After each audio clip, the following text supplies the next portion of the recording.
Yo, what's up everybody? It's Brilly, and I've got a quick tip for you today on how to make your renders drastically better in Octane in 5 minutes or less. Let's do it. So today's quick tip, we're jumping into Cinema 4D, and I want to talk about the Octane Camera Tag. If you are not jumping into the Octane Camera Tag and doing everything you can possibly do here to manipulate this final image, you are missing out on one of the most amazing aspects of Octane Render and creating beautiful 3D renders directly inside of 3D. Let me just show you a little bit of what this render would have looked like without any post effects applied to it in the Octane Camera Tag. There it is, the difference of before and after. So let me just walk you through what exactly I did in here and what I want you to start looking at for every single one of your render frames using purely the Octane Camera Tag. Let's go. So the first thing I did was I came into the camera imager. Let's enable that. This is typically the first place I'll jump into my Octane Camera Tag. And I'll start messing with the exposure, highlight compression, and gamma. Those are my three first things. And so I will go right into the exposure. And I'm looking at this, I would like to increase the overall exposure, maybe bring out some of these highlights here. So I'm gonna just start raising this up. You know, I don't want to blow it out too much. However, I do want to increase this decent. And then even if it's blowing out a little bit here where I'm starting to lose a little bit of that visible interest, right? It's starting to just kind of get a little bit too bright. I then jump right to the highlight compression. And this is one of my best friends here inside of the Octane Camera Tag. And I will just bring this up. And you can see as I slide this back and forth. Now there is some sort of like nice highlight that I do like to have, but I don't want it to feel like it's just overpowering.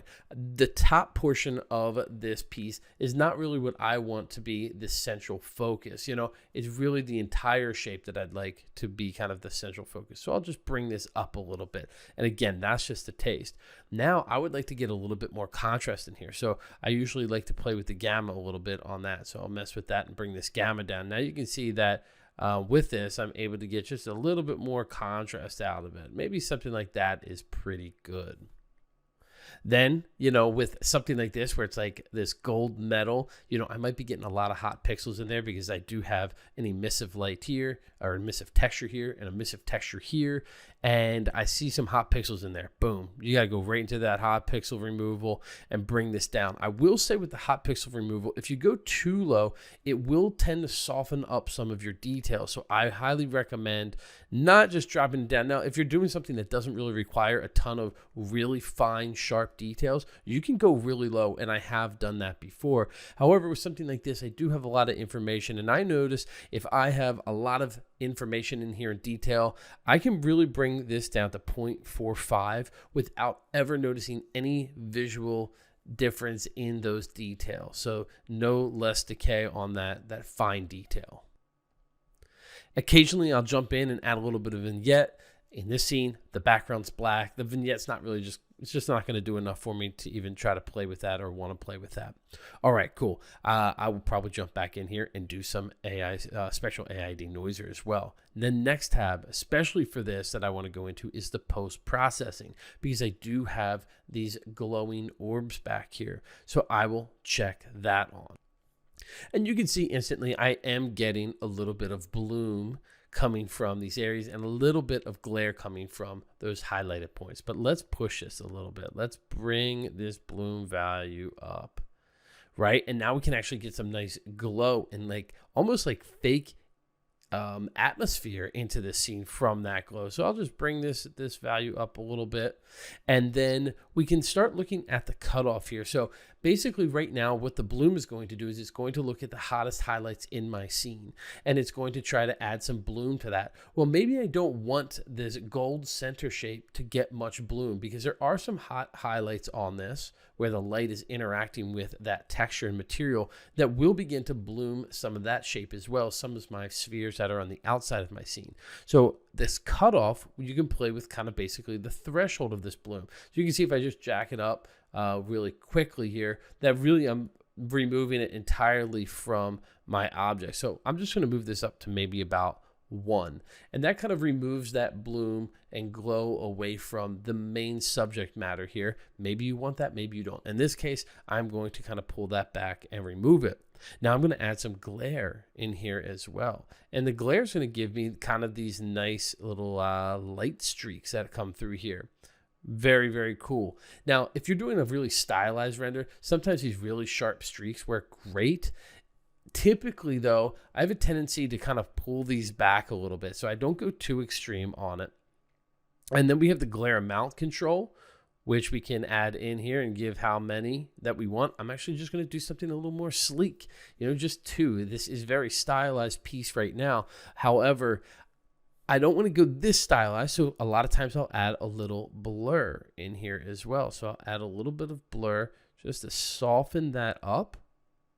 It doesn't have to be a ton, right? Just to make it so it's not so sharp. And this, to me, always makes it feel just a little bit more natural. So I'll do and land somewhere in that area. And now to give even more flavor to this, I'll mess with this spectral intensity. So this spectral light here, you can actually increase this and really kind of mess around.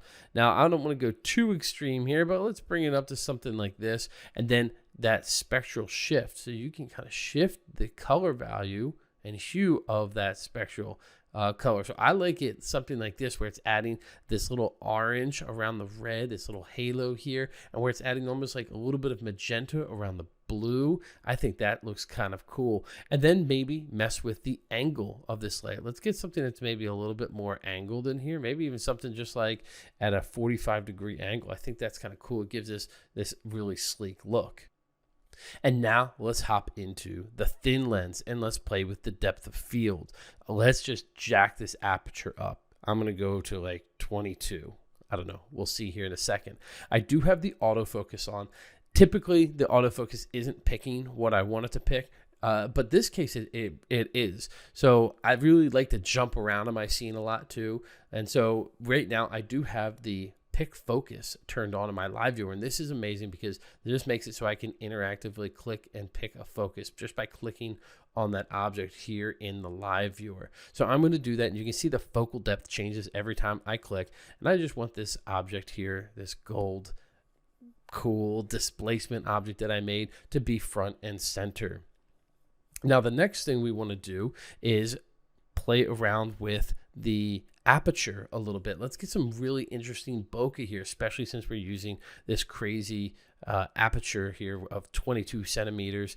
Let's play around with what that aperture and bokeh looks like. So I'll increase the aperture edge, maybe bring it up to like a value of 2 or something like that. Mess around with the blade count if you want. I'm going to keep it at 6. I like how blade count of 6 looks here, especially if I rotate this a little bit. We'll look at this in a second, and I'm going to bring the roundness way down, way down. And you'll see that I'm definitely going to need a little bit more samples in this scene. But this now is giving me this really cool aperture where I'm getting these really sharp lines, and it's almost creating this graphical pattern back here. It almost makes me want to put a lot more other spheres in the background further back that just can bokeh out like this, because that's such a nice look and addition to my scene here. And then again, like I said, you can mess with the rotation. I'm actually pretty happy though with where that rotation is right now of the aperture. And now just like that, we have really set up this render. If I were to add in a new Octane camera here and look through it, there we go.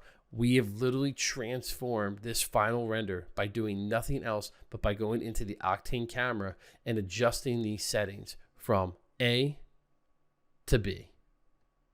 So now I hope the next time you're in Octane, you jump into this camera and really manipulate it and get that final image result that you want. Now, the only next step I have is to bring this in, open my render settings, and let's export this because I'm going to be rendering this on the render network. If you haven't seen my latest tutorial on uploading to the render network, definitely watch that. You're going to save yourself a lot of time and a lot of hassle rendering out your 3D scenes. All right, I hope you found that tip helpful. It has saved me numerous times, and now I barely composite anymore. I do everything using the Octane camera. All right, see you soon.